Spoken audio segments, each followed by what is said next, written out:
Magandang araw mga kaibigan. Ayan, at meron kaming tirang ulam kagabi na baliwag, lechon baliwag. So, hindi naman namin siya naubos.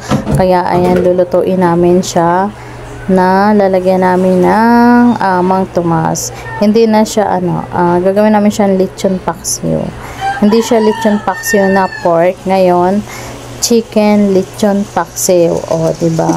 Kaysa naman sa masayang lang siya. At least kahit pa paano, mauulam pa natin siya ng maayos.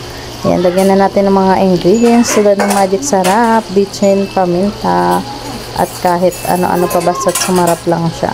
Ayan ang aming ulam ngayong araw mga kaibigan. Sa mga hindi pa nagla-lunch, kain po tayo. Masarap ang aming ulam. O diba? May pamang Tomas pa. Primang Tomas po. Kung sinong gusto. O ayan, para sumarap. Tapos lalagyan natin siya ng konting sugar. Yan. Isip-isip lang ng paraan para meron tayong ulam. Hindi na kasi siya naubos. Kaya niluto na lang namin. Nilagyan namin ng Mang Tomas. Kaysa masayang, di ba? Kasi tira namin yan kagabi. Pangat yan, pangat.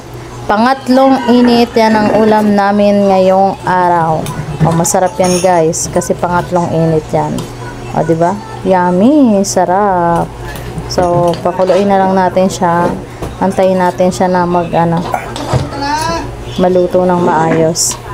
At maya maya, let's go. Kain na tayo. Wala na tayong aantayin pa. Kakain na tayo guys. Happy lunch time sa lahat. Thank you so much for watching.